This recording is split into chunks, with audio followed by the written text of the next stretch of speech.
बस इसमें और कोई चीज नहीं है। ठीक है, आगे चलते हैं।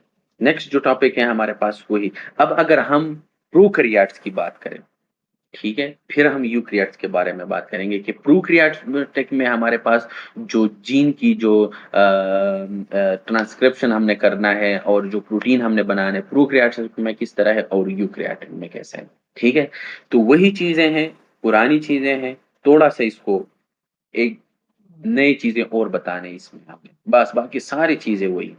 देखें, वही 3' to 5', एग्जैक्ट वही चीज, नया चीज जो बनेगा 5' to 3', हो हो गया। फिर जो प्रोमोटर होगा ना, तो प्रोमोटर में हमारे पास अगर आप देखें ना, तो यहाँ पे जो ग्रीन एरिया था ऊपर जो हमने पढ़ा था वही ग्रीन एरिया है, लेकिन इसमें फिर दो जगह हैं। एक को हमने टाटा बॉक्स कहा, जिसमें -10 से लेकर -35 तक ये जो प्रोमोटर रीजन होगा ना, वो -10 से लेकर -35 तक होगा। क्योंकि ये इधर से अगर मैं इनको काउंट कर लूँ ना, तो जो प्लस है ना, मतलब +5, +4, +3, इस तरह 4, फिर सॉरी 3, 2, 1, फिर 0, फिर -1, -2, -3, -4, -5, -10, फिर -35। तो जो प्रोमोटर का जो एरिया है, ये जो रीजन है, ये -10 से लेकर -35 तक है। और ये जो -10 वाला है, ये वाला जो बॉक्स है, इसको हम टाटा बॉक्स कहते हैं। ठीक है ना। अब ये हम प्रोकैरियोट्स के बारे में बात करते हैं। फिर इसके बाद जो है ना, यहाँ पे मतलब ये अनट्रांसलेटेड रीजन है, यूटीआर, इसको यूटीआर भी बोलते हैं। ये हमारे पास, हम इनको ट्रांसलेट नहीं करते हैं। हम जो जो रीजन है ना, इसको हम ट्रांसलेट करेंगे, जो कोडिंग रीजन है, इसलिए इसका नाम भी इन लोगों ने दिया है कोडिंग रीजन। ठीक है ना। फिर इसके बाद जो है ना, ये TGA यहाँ पे, और इधर से लेकर ये भी हमारे पास अनट्रांसलेटेड रीजन है, इसको हम ट्रांसलेट नहीं करते हैं। यहाँ पे हमारे पास ट्रांसक्रिप्शन होगा। हमने इस कोड को जो जो हमारे पास जो जीन था, इसको हमने फोटोकॉपी निकाली, कोड रीजन ये था। ठीक है ना। अब यहाँ पे ये इसलिए हम अनट्रांसलेट नहीं करते हैं, क्योंकि यहाँ पे हमारे पास जो बैक्टीरिया है ना, यहाँ पे आके यहाँ पे, और इस रीजन को फिर हम कहते हैं शाइन डलगार्नो सीक्वेंस। यहाँ पे बैक्टीरिया एक जो है ना, एक जगह दूसरी जगह से फिर वो इनको बाइंड कर देते हैं, तो इसको हम कह रहे बैक्टीरिया में शाइनडल गार्नो सीक्वेंस से आगे जो यूक्रियाटिक में है, वो इस जगह को फिर हम मिथाइल के पहना देते हैं। कैसे कर देते हैं आगे हम पढ़ेंगे। ठीक है ना। फिर ये वही चीज है। ठीक है ना। और ये इसमें ज्यादातर यू यू यू यू ये होता है, और ये हमारे पास अनट्रांसलेटेड रीजन होता है। ठीक है ना। फिर इसके बाद क्योंकि हमने इससे कोई भी चीज नहीं निकालनी है, जब हमने प्रोटीन बनाना है ना, तो वो हमने इधर से बनानी है। ये आप लोगों ने याद रखना है। और यहाँ पे फिर ट्रांसलेशन का मतलब क्या होता है कि यू मेक अ प्रोटीन। ठीक है ना। तो वही देंगे ना, NH2 और कार्बोक्सिल ग्रुप और प्रोटीन हमारे पास बना। अब ये प्रोटीन पे नेक्स्ट जो चैप्टर है ना, वो बेसिकली इस प्रोटीन पे है। अब हमारा जो है इस चैप्टर में हम सिर्फ ट्रांसक्रिप्शन पे ज्यादा फोकस डालेंगे। प्रोटीन जो है ना, वो नेक्स्ट चैप्टर है। उसमें भी हम ज्यादातर एंटीबायोटिक्स पढ़ेंगे। वो प्रोटीन रिलेटेड है, जैसे कि एरिथ्रोमाइसिन हो गया, और ये सारे एंटीबायोटिक्स जितने भी हैं, वो हम उधर पढ़ेंगे। ठीक है ना। तो ये चीज हमारे पास, फिर इसके अलावा जो है ना हमारे पास, हाँ, इसमें आप लोगों ने ना याद रखना है यहाँ पे, इसका नाम है ओपिरोन। ओपिरोन का मतलब होता है ना कि ये हमारे पास प्रोकैरियोटिक में होता है, और ओपिरोन का मतलब होता है क्या, कि आपके पास मल्टीपल जीन्स में जो है ना, आप मल्टीपल जीन्स होंगे एक ही रीजन में, यानी multiple gene on one region, इसको कहते हैं ओपेरोन। और ये ओपेरोन जो होता है ना, ये हमारे पास प्रोकैरियोटिक में होता है, यूकैरियोटिक में नहीं होता है हमारे पास। तो पहला पॉइंट। सेकंड पॉइंट जो होता है ना, वो ये है प्रोमोटर, इसके बारे में हमने बात की। थर्ड पॉइंट जो होता है ना, वो है हमारे पास, इसमें हमारे पास एक्सान एंट्रान ये चीजें नहीं होंगे, ये प्रोक्रियाटिक्स में। यूक्रियाटिक में हमारे पास एक्सान एंट्रान और ये चीजें होंगे। नेक्स्ट जो है वो हम यूक्रियाटिक में अब हम पढ़ेंगे ये एक्सान और एंट्रान। ठीक है ना। जबकि तीसरा पॉइंट इसमें ये है कि इसमें हमारे पास एक्सान और एंट्रान नहीं होंगे। दूसरा, ये जो प्रोमोटर है, ये तो उसमें भी है, इसमें भी है। ठीक है ना। चौथा पॉइंट जो होता है वो हमारे पास ये है कि इसमें भी टर्मिनेशन, ये जो टर्मिनेशन है यहाँ पे, टर्मिनेशन होगा, ठीक है। और इसके अलावा जो है ना हमारे पास फिर हाँ यहाँ पे फिर ये सीक्वेंस जो है ना वो राइबोसोम, ये सीक्वेंस हम कर देते हैं और फिर राइबोसोम के पास लेके जाते हैं, वहां पे प्रोटीन बन जाती है, ठीक है। ये प्रोटीन किस तरह बनते हैं ये आगे हम पढ़ेंगे नेक्स्ट चैप्टर में, ठीक है। तो ये थोड़े से इसमें वो बातें थे।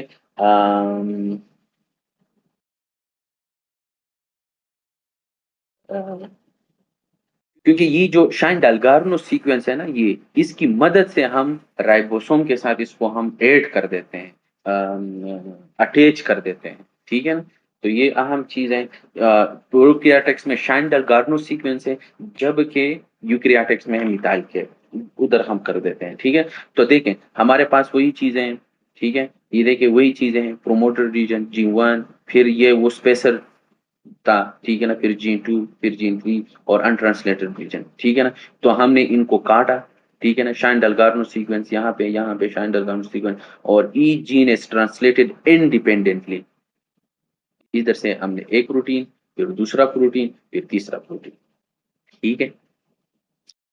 तो ये थे हमारे पास। अब हम पढ़ेंगे यूक्रियाटिक्स में हमारे पास कि क्या होगा ट्रांसक्रिप्शन। वही चीजें हैं, 5 3' to 5', ठीक है ना, वही चीजें हैं, पुरानी बातें हैं, ठीक है। यहाँ पे जो प्रोमोटर होगा, यहाँ पे -25 से लेकर यानी -25 से लेकर -70, वहां ऊपर जो था यहाँ पे ये -10 से लेकर -35 तक था। यहाँ पे जो है ना ये हमारे पास -25 से लेकर -70 तक है, ये प्रोमोटर रीजन है। ये जो -25 है इसको हम टाटा बॉक्स कहते हैं, जो -70 है इसको हम कार्ट या CAAT बॉक्स कहते हैं, ठीक है।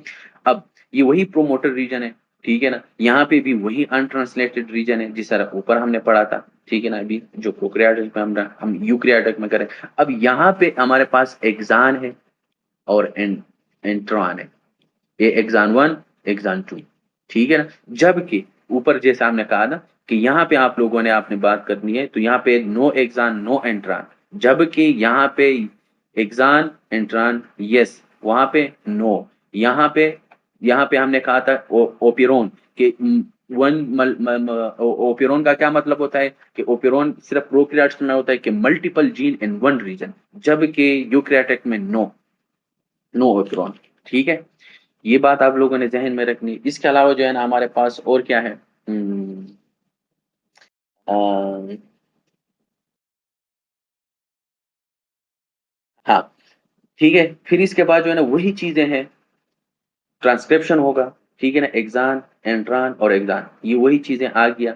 अब यहाँ पे हमारे पास ये पॉली, पॉली का मतलब होते हैं बहुत ज्यादा ए, क्योंकि बहुत ज्यादा ए है इधर, ठीक है ना, सिंगल ए है, इसलिए इसको कहते हैं पॉली ए एडिशन। जरूरी नहीं है, नो, इतना हाई यील्ड नहीं है, अनट्रांसलेटेड रीजन है, ठीक है ना। फिर हम इससे एंट्रान निकाल लेते हैं, कैसे निकाल लेते हैं आगे हम करेंगे। अब फॉर एग्जांपल अगर ये यहाँ पे आप लोगों को अगर पता हो, अगर आप मुझे ये बताएं कि यहाँ पे अगर कोई कहाँ पे मतलब म्यूटेशन हो जाए ना, यहाँ पे हो जाए या एग्जान में हो जाए या एंट्रान में हो जाए, जिधर भी हमारे पास ना मसला आ जाए, कोई भी खराबी आ जाए, कोई भी म्यूटेशन हो जाए ना, तो आगे जो प्रोटीन बनेगा ना वो हमारे पास एबनॉर्मल प्रोटीन बनेंगे, ठीक है, क्योंकि म्यूटेशन आ गया है। इसके अलावा जो है ना हमारे पास, अब अगर मैं इस प्रोमोटर की बात करूँ ना, यहाँ पे अगर मैं हमारे पास ना म्यूटेशन आ जाए, यहाँ पे अगर हमारे पास म्यूटेशन हो जाए, तो इसका मतलब ये है कि यहाँ पे जो हमारे पास डिजीज होगा उसको हम कहेंगे ओस्टियोजेनेसिस इम्परफेक्टा। ओस्टियोजेनेसिस इम्परफेक्टा का मतलब ये होता है ना कि आपका बोन जो होता है ना वो खामखा टूट जाते हैं, आप चलते फिरते हो, जो बोन जो है ना वो टूट जाता है। इसके अलावा जो इसमें जो स्क्लेरा है, वो बिल्कुल ग्लास की तरह और ब्लू स्क्लेरा होता है, ये इसके मतलब वो है। बाकी हम पढ़ेंगे पैथोलॉजी में। लेकिन यहाँ पे अगर फॉर एग्जांपल क्योंकि प्रोमोट, अब बोन जो होता है ना ये हमारे पास कोलेजन से बना होता है। कोलेजन है क्या, हमारे पास प्रोटीन है। अब प्रोटीन हम किससे चीज, अब कोलेजन, वहां पे कोलेजन 1 है, और कोलेजन जब हम बनाते हैं, जब हम प्रोटीन बना देते हैं, तो हमें चाहिए कि हमें पहला जो प्रोमोटर रीजन है यहाँ पे हम काम करें, ठीक है ना, ये इनिशिएट होगा, तो फिर जाके जो है ना जैसा कि हमने पीछे पढ़ा रहने वाली मरेज आता है, वो इसको रिकॉग्नाइज कर देता है, फिर जाके हमारे पास काम स्टार्ट हो जाता है। तो वो प्रोमोटर रीजन जो है ना वो उनको रिकॉग्नाइज ही नहीं करता है। अगर इसमें म्यूटेशन है तो वो तो भाई आरएनए पॉलीमरेज तो फिर अंधा है, क्योंकि वो इस चीज को देख के फिर आगे जो है ना वो इनिशिएशन स्टार्ट हो जाती है, ट्रांसक्रिप्शन स्टार्ट प्रोटीन बनेगा। तो जब यहाँ पे अगर म्यूटेशन हो जाए ना, तो ये एक एग्जांपल मैंने आप लोगों को वैसे दिया कि जो बीमारी होगी, मतलब जैसा कि ओस्टियोजेनेसिस परफेक्टा है, ठीक है। तो ये आप लोगों ने करना है, जहन में याद रखना है। वही चीजें, अब ये चीज हमने बनाया ना ये वाला, ठीक है ना। अब हमने ना इस इंट्रॉन को जो है ना, अब इसको हम कहेंगे प्री मैसेंजर आरएनए। अब ये प्री है, ठीक है ना, तो वही प्री मैसेंजर आरएनए है, ठीक है ना। अब इससे हमने ना, इस पे हम यहाँ पे जिस तरह पीछे हमने शान डेलगारो हमने लगाया था प्रोक्रियाट में, अब यूक्रियाट में हम यहाँ पे मिथाइल कैप बनाते डाल देते हैं। जैसे कि ये शाइन डालगारो सीक्वेंस की वजह से हम राइबोसोम के साथ इसको अटैच कर देते हैं, इसी तरीके से इसी तरह से एग्जैक्टली यहाँ पे मिथाइल कैप है, तो ये जाके हमारे पास हम राइबोसोम इसके थ्रू पे हम इसकी मदद से हम अटैच कर देते हैं, ठीक है ना। तो ये फिर इसके बाद जो ये एंट्रान वाला जो दरमियान वाला जो मिड वाला जो चीज है ना, इसको हम कहते हैं एंट्रान, यानी दो एक्सान के दरमियान एक एंट्रान होता है। अब ये एंट्रान हमें नहीं चाहिए, इस एंट्रान को हम जो है ना हम बाहर निकाल देते हैं, ठीक है ना। इसको हम स्प्लाइस कर देते हैं और इसको कहते हैं कि स्प्लाइसिंग बाय स्प्लाइसोसोम, क्योंकि ये जो स्प्लाइस करना है इसको हमने काटना है, इस एंजाइम का नाम होता है स्प्लाइसोसोम। जैसा कि हमने पीछे एक हमने स्मॉल न्यूक्लियर आरएनए के बारे में हमने पढ़ा था कि ये न्यूक्लियस में होता है, तो ये वहां पे होता है, ठीक है ना। आपने इस एंट्रान को तोड़ा, यहाँ पे काटा, इसको बाहर निकाला, एक्साइड किया, देखें excise intron degraded in the nucleus, ठीक है ना। और वही चीज इसको जो है ना वो एक दूसरे के साथ एक्सान 1 एक्सान 2 बाइंड हो गए, देखें बाइंड हो गए। और फिर इसके बाद जो है ना हमने इसको ट्रांसपोर्ट किया कहाँ पे, साइटोप्लाज्म में, और वहां पे फिर राइबोसोम जो है ना वो वहां पे आके हमारे पास प्रोटीन बनेंगे। कैसे बनेंगे नेक्स्ट चैप्टर में हम करेंगे, ठीक है ना। तो अब यहाँ पे हमारे पास ये जो था ना ये हेट्रोजीनियस आरएनए था और ये मैसेंजर आरएनए। अब ये वाला जो है ना ये मैसेंजर आरएनए, ये आगे जाके फिर हम इसको ट्रांसपोर्ट कर देते हैं और आगे फिर जो है ना हम सीक्वेंस पे अमीनो एसिड लगाएंगे और जो प्रोटीन हमें चाहिए वो हम बनाएंगे। अब इसमें जो है ना हम थोड़ी सी ना एक डिजीज के बारे में हम पढ़ेंगे, बल्कि बहुत ज्यादा डिजीज है, बहुत हैं। हम कुछ डिजीज के बारे में हम पढ़ेंगे, पैथोलॉजी आ गई है, ठीक है। क्योंकि यहाँ पे ये जो स्प्लाइसिंग होती है ना ये 100% होता है वैसे, ये 99% भी नहीं होता, ये 100% स्प्लाइसिंग होती है। लेकिन फॉर एग्जाम्पल अगर इस स्प्लाइसिंग में इनकरेक्शन आ जाए, ठीक है ना, स्प्लाइसिंग में अगर स्प्लाइसिंग में हमारे पास ना इनकरेक्शन आ जाए तो हमारे पास अब डिजीज हो सकती है, जैसा कि बेटा तिलसीमिया। यहाँ पे ये इनकरेक्शन आ गया, ठीक है। अब फॉर एग्जांपल बीमारी का नाम है बेटा तिलसीमिया, मार्फिन सिंड्रोम भी हो सकता है हमारे पास, सिस्टमिक लूपस भी हो सकता है, इसके अलावा और भी क्या है, टेसेक। टेसेक हमने पढ़ा था, वैसे कहाँ पे हमने पढ़ा था आगे, अगर आप लोगों को याद हो, टेसेक एक डिजीज है जिसमें हेक्सोसामाइनाइडेज ए एंजाइम की डिफिशियंसी है, ठीक है ना। और इसके अलावा जो है ना हमारे पास गेंग्लियोसाइड जो था वो एकामुलेट होता था, वो याद है वो, ये वो डिजीज है, आप लोग मेरे ख्याल से भूल गए हो, इसको दोबारा रिवाइज करना है। तो ये भी हो सकता है अगर स्प्लाइसिंग में यहाँ पे हमारे पास कोई वो आ जाए, ठीक है ना, इनकरेक्शन आ जाए, तो हमारे पास जैसा कि मैं फॉर एग्जांपल बीटा थैलेसीमिया की अगर मैं बात करूँ, वैसे हम हेमाटोलॉजी में हम पढ़ेंगे बीटा थैलेसीमिया। बीटा थैलेसीमिया में ये होता है ना कि हम काजेस थोड़े से पढ़ेंगे कि जिसमें हमारे पास इसमें 3 एक्सान होते हैं और 2 एंट्रान होते हैं। बीटा थैलेसीमिया में बेसिकली हमारे पास 3 एक्सान होते हैं और 2 एंट्रान होते हैं, ठीक है ना। कहाँ पे, बीटा ग्लोबिन जो जीन है वहां पे, ठीक है ना। अब इसमें हमारे पास हम इस एंट्रान को जो है ना स्प्लाइस कर देते हैं, ठीक है ना, बाहर निकाल लेते हैं, splice with the help of spliceosome. अब फॉर एग्जांपल अगर यहाँ पे म्यूटेशन हो जाए, स्प्लाइसर जो था यहाँ पे, ठीक है ना, यहाँ पे अगर म्यूटेशन हो जाए तो फिर ये जो है ना, तो ये तो हम काट नहीं सकते हैं, इनको तो हम स्प्लाइस नहीं कर सकते हैं। जब इसको हम स्प्लाइस नहीं कर सकते हैं तो हमारे पास रिजल्ट में हमारे पास, क्योंकि जो स्प्लाइजोसोम है ना वो काम नहीं करता है, क्योंकि स्प्लाइजोसोम आके इस चीज को देखता है फिर उसको काट देता है। जब यहाँ पे म्यूटेशन आ जाती है, यहाँ पे हमारे पास काम नहीं होगा, स्प्लाइजोसोम काम नहीं करेगा, और स्प्लाइजोसोम जब काम नहीं करेगा तो ये जो एंट्रान है इसको रिमूव नहीं करेगा। जब रिमूव नहीं करेगा तो हमारे पास जो डिजीज होगी उसको हम कहेंगे बीटा थैलेसीमिया। ठीक है, एग्जैक्टली यही मार्फन सिंड्रोम में होता है, एग्जैक्टली ये जो है ना हमारे पास टेस्ट एग में और सिस्टमिक लूपस में। ठीक है, तो ये डिजीज थी हमारे पास, ये आप लोगों ने जहन में रखना है। फिर इसके बाद जो है ना, अगर ये देखें ना, वही अल्टरनेटिव स्प्लाइसिंग है। देखें, अब एक ही चीज से हम जो है ना डिफरेंट प्रोटीन बना देते हैं। देखें, एक्सान है, एंट्रान है, एक्सान 2, फिर एंट्रान 2, एक्सान 3, एंट्रान 3, एक्सान 4 और सो ऑन। ठीक है ना। अब देखें, यहाँ पे अगर मैं एक्सान 1, एक्सान 2 और यहाँ पे मैंने स्प्लाइस किया और एक्सान 4 ये मैंने लगाया, तो यहाँ पे जो होगा ये स्प्लाइसिंग वेरिएशन 1 है। ठीक है ना, जिसको हम mRNA 1 कहते हैं। फिर यहाँ पे अगर मैं देखूं तो एक्सान 1, एक्सान 2 और एक्सान, ये यहाँ पे मैंने काटा और